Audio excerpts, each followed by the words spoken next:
Og lad os så straks komme i gang med Bodiluddeling nummer 66 siden 1948. Tillad mig at opfordre jer til at klappe af aftens vært. I har hørt stemmen, I kender ham. Han har forberedt det vildeste show. Michael Bertelsen.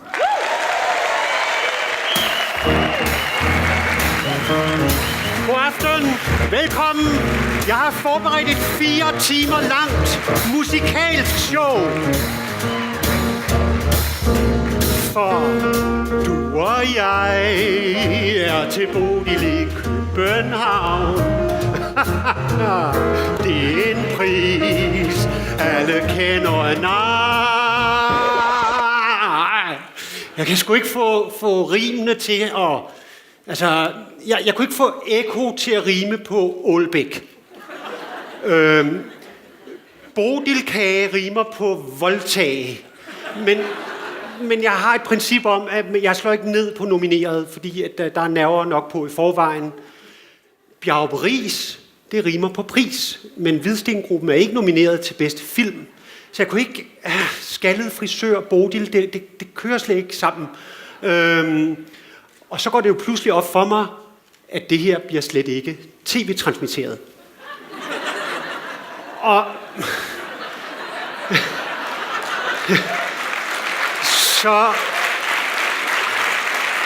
Så er der jo ingen grund til at anstrenge sig for at gøre det underholdende. Herinde i aften, der er vi... Det er fuldstændig ligesom i det Sixtinske Kapel. Der er kun os, der slipper ingenting ud. Det eneste signal, der bliver sendt ud herfra, det er nede fra 3. række, hvor filmjournalist og anmelder Christian Mongård, han sidder og twitter. Der havde jeg, i mine noter, der havde jeg skrevet, publikum, det er sådan en lille regibemærkning, publikum siger, det er moderne, det gjorde man jo ikke i 48, altså Ibn Musin har netop modtaget. Men Christian, du er ligesom, ja, du er jo, hvad skorstenen er for det Sixtinske Kapel.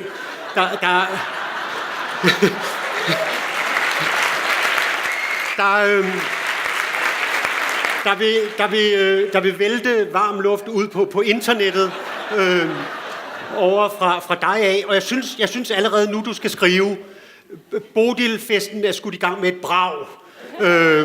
Michael Bertelsen har netop fyret et eminent show and dance nummer af med 100 dansere. Hvor mange tegn er der? Det er noget med kun 146, ikke? Det må bare ikke stoppe med Bodil-festen er skudt i gang. Michael Bertelsen er netop fyret. Altså, du skal have det hele med. Du kan skrive, det kan godt være, at Michael Bertelsen kun synger og danser for penge. Men hold kæft, det gør han godt. Fordi så er det i gang, ikke?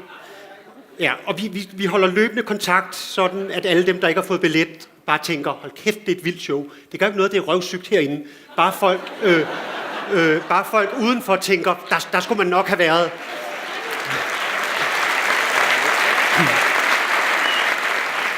Ej, noget andet, der gjorde, at det gik op for mig, at det her slet ikke behøver at være et show, det var dagen efter Robertprisen.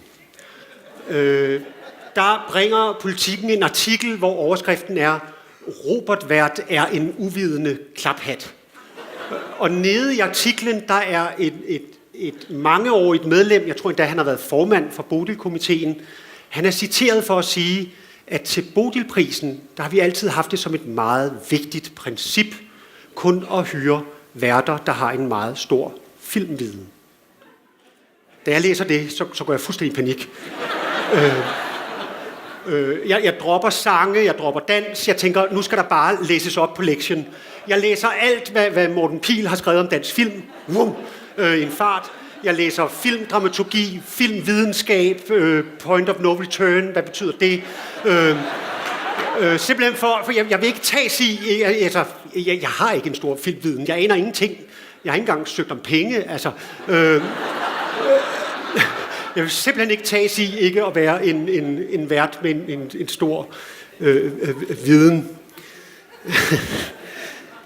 Og så begynder jeg at se alle film, der er nomineret. Og da jeg begynder at se de film, som er nomineret i aften, der går det op for mig, at det kan godt være, at vi siger, at vi har nogle skarpe anmeldere i Danmark. Men der er jo nogle ting, de slet ikke har lagt mærke til. Jeg ser pludselig nogle ting i de her film, som ingen filmjournalister overhovedet har stusset over. Prøv at tage en film som Kapringen. Nomineret i aften i kategorien bedste film. Altså på overfladen, der er den jo ved første øjekast en film om danske sømænd og somaliske pirater. Men der er ingen filmjournalister, der har opdaget, at inde i den film, der gemmer sig en af de allerstørste konflikter i det danske filmmiljø, måske nogensinde. Ombord er jo altså skibskokken Mikkel. Så har vi maskinmesteren Jan, og dybt nede i lastrummet, der gemmer sig chefredaktøren for filmmagasinet Eko, Claus Christensen. Prøv at lægge mærke til, om I kan få øje på ham.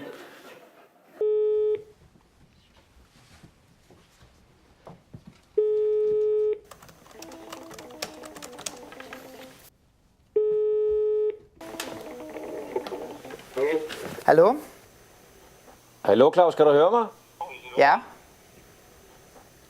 Det er skuespilleren Søren Malling. Hej Søren. Hej Claus. Hvordan går det? Travlt. Der er deadline. Nu skal du høre Claus. Jeg ved, I er ved at skrive en artikel om mig til Eko. Ja, men den må du vente lidt med at læse. Er det fuldstændig umuligt at ændre vinkel på den artikel? Du kan ikke komme og bestemme, hvad vi skal skrive. Kunne jeg så ikke i stedet komme på forsiden? Altså, at jeg simpelthen fik noget eksponering på forsiden af bladet? Søren, det er du ikke stor nok til. Du er jo ham fra Borgen. Jamen, jeg vil på den forside. På forsiden af Eko, okay? Ja, du kommer altså ikke på den forside. Forstår du det? Nej, jeg vil. Jeg vil på den forside, okay? Jeg vil på den forside. Jeg vil på den forside. Forstår du? Forsiden!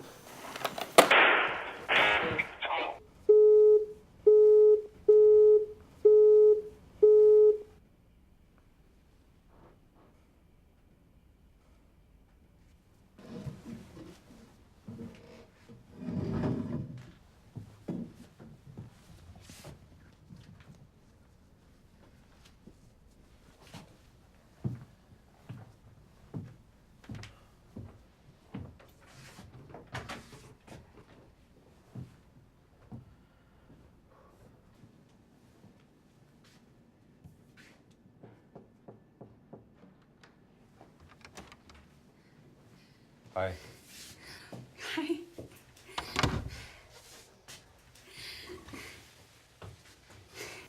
Jeg har lige sagt mit abonnement op på Eko. Okay. Ja. Søren Malling, nomineret til bedste mandlige hovedrolle i år. Der er så ikke blevet en nominering til Claus Christensen, på trods af, at han faktisk har spillet en af de modigste roller i dansk film 2012. Men han er blevet forbigået, og det synes jeg er en skam.